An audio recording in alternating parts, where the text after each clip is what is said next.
Dekorasi rumah bukan hanya soal estetika, tapi juga ketenangan batin. Namun, tahukah Anda, ada 5 jenis hiasan yang sering diperdebatkan dalam konteks ajaran Islam? Beberapa orang meyakini hiasan tertentu dapat mengundang hal negatif atau bahkan malaikat enggan masuk. Mari kita bedah mana yang sekadar mitos turun-temurun dan mana yang memiliki dasar hukum syariat yang kuat. Poin pertama, dan yang paling sering dibahas, patung atau figurin makhluk bernyawa. Fakta terlarang. Dalam Islam, patung makhluk bernyawa, terutama yang digunakan untuk tujuan hiasan permanen, hukumnya haram. Rasulullah Shallallahu Alaihi Wasallam bersabda, malaikat rahmat tidak akan memasuki rumah yang di dalamnya terdapat anjing atau patung. Ini karena pembuatan patung dianggap menyerupai ciptaan Allah SWT dan akan diminta pertanggungjawaban pada hari kiamat. Solusinya, pilih hiasan berbentuk benda mati seperti vas, kaligrafi, atau pola geometris. Bagaimana jika patung tersebut tidak lengkap, misalnya terpatung kepalanya? Sebagian ulama memperbolehkan jika patung tersebut tidak utuh, namun menghindari sepenuhnya adalah lebih utama demi kehati-hatian. Selanjutnya, lukisan atau gambar makhluk bernyawa secara penuh. Ini juga termasuk fakta larangan, terutama jika gambar tersebut bersifat diagungkan dan dipajang mencolok. Larangan ini berlaku untuk gambar yang dibuat tangan dan menyerupai bentuk sempurna, baik manusia maupun hewan. Lukisan pemandangan alam, tumbuhan, atau benda mati tentu saja diperbolehkan dan sangat dianjurkan.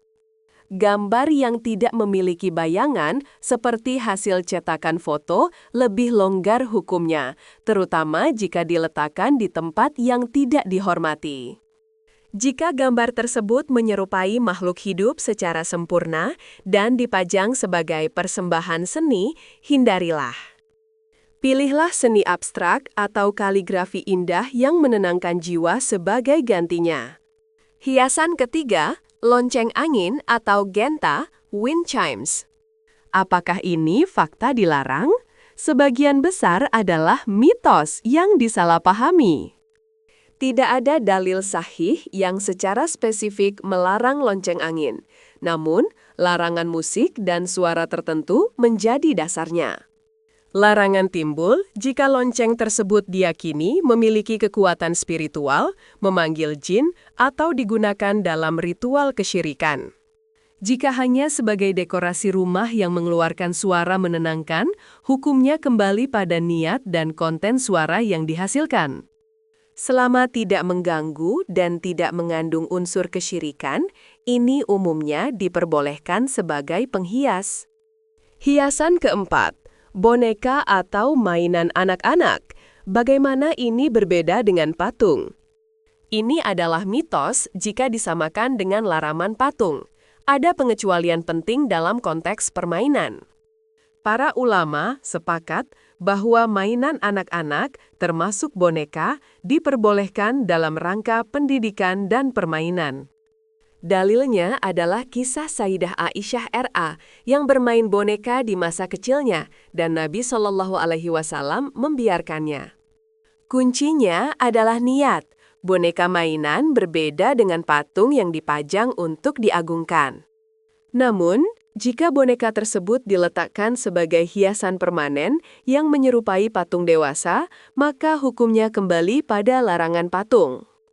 Simpan mainan di tempatnya setelah bermain dan jangan menjadikannya objek pajangan utama yang menyerupai berhala.